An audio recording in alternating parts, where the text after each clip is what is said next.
அன்பு நேயர்களுக்கு வணக்கம். த கிரேட் இந்தியன் மன்மோகன் சிங் குறித்து பல்வேறு நினைவுகளை நினைவு கூறுவதற்காக நாட்டின் சிறிய கட்சிகள் முதல் பெரிய கட்சிகள் வரை பட்டி தொட்டி எங்கும் இன்று அனைத்து அரசியல் கட்சிகளும் ஆளும் கட்சி முதல் எதிர்க்கட்சி வரை அனைவருமே தற்போது அவருக்கு இரங்கல் தெரிவித்து புகழஞ்சலி செலுத்தி வருகின்றனர். இந்த நேரத்திலே மன்மோகன் சிங் பிரசித்தி பெற்றதாக அவருடைய அடிப்படையாக இருந்தது பொருளாதாரத்துறை. எனவே அந்த துறையில் நிபுணர்கள் அவரை பற்றி பேசும்போது உண்மையிலேயே மன்மோகன் சிங் யார், அவர் குறித்து வெளியே வராத பல புகழுரைகள் எல்லாம் வெளியே தெரிவதற்கான வாய்ப்புகள் அதிகம் என்பதால் தமிழகத்தின் நாடறிந்த மாநிலம் அறிந்த பொருளாதார அறிஞர் பொருளாதார மேதையாக இருக்கும் டாக்டர் ராம சுப்பிரமணியம் நம்முடன் இணைந்திருக்கிறார். எனவே அவரை வரவேற்று முன்னாள் பிரதமர் மன்மோகன் குறித்து கேட்டறிவோம். வணக்கம் சார்.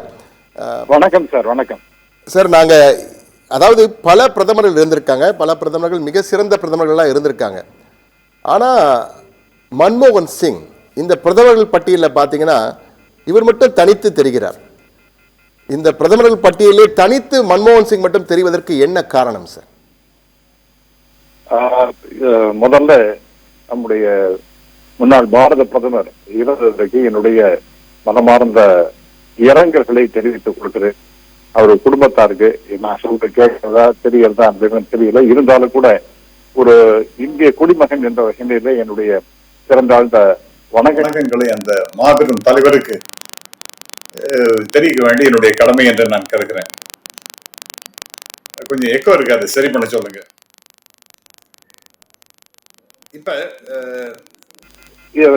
டாக்டர் மன்மோகன் சிங் எல்லா பிரதம மந்திரிகள் நீங்க சொன்னது போல ஏராளமான பிரதம மந்திரிகள் நாம் பார்த்துட்டோம். ஆனால் இவர் டிஸ்டிங்டா தெரிகின்றார் என்றால் அவர் பைனான்ஸ் மினிஸ்டராக 1990 பதவி ஏற்ற அந்த நிமிஷம் தான் ரொம்ப ரொம்ப முக்கியமான ஒரு ஹிஸ்டாரிக் ஈவெண்ட் என்று சொல்லணும். ஒரு எக்கனாமிக்ஸ் படித்தவர், அதிலேயே டாக்டரேட் வாங்கினவர், ஆக்ஸ்போர்ட் யூனிவர்சிட்டி, கேம்பிரிட்ஜ் யூனிவர்சிட்டி அப்படிலாம் படித்து விட்டு இந்த நாட்டிற்கு சேவை செய்யணும் வந்து ரிசர்வ் பேங்க் கவர்னரா இருந்து பினான்ஸ் கமிஷனுடைய தலைவராக இருந்து பிறகு இந்த நாட்டினுடைய பைனான்ஸ் மினிஸ்டராக மாறி பிறகு இந்த நாட்டினுடைய பிரதம மந்திரியாக ஆகி இருக்கின்றார் என்பது அவருடைய மிகப்பெரிய அறிவாற்றலை தான், ஒரு டெடிகேஷன் இவைகளைத்தான் நமக்கு தெரியப்படுத்துகிறது.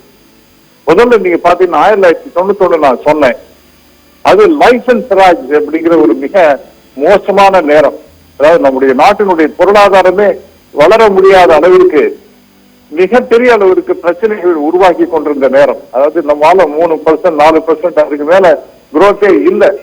அப்படி ஒரு பக்கம் நிறைய பிரச்சனை உருவாக்கி கொண்டிருக்கின்றது, இன்னொரு பக்கம் பாத்தீங்கன்னா மக்கள் தொகை ஏறிக்கொண்டிருக்கின்றது. இதுல பெரிய மிஸ்மேட்ச், பிசினஸே பண்ண முடியாத அளவிற்கு ஏராளமான முட்டுக்கட்டைகள் டெல்லியில இருந்து கொண்டிருந்தேன். உங்களுக்கு உதாரணமாக சில விஷயங்களை சொல்றேன், உங்களுக்கு எல்லாம் ஆச்சரியமாக இருக்கலாம். ஒரு மேனேஜிங் டைரக்டர் ஆஃப் கம்பெனி, அவருக்கு 5000 ரூபாய்க்கு மேல சம்பளம் கொடுக்க முடியாது. அதுவும் இல்லைன்னா கம்பெனி லா போர்டுக்கு அப்ளிகேஷன் போட்டு அவங்க அப்ரூவ் பண்ணணும். அவங்க 5000 ஸ்ட்ரைட்டாவே கொடுக்க மாட்டாங்க, 2000 ரூபாய் தான் மாசம் கொடுப்பாங்க. அதை திருப்பி போட்டு 3000, 4000 வாங்குறதுக்குள்ள அவ்வளவு கடினமான நிலைமையை நாங்க பார்த்திருக்கின்றோம்.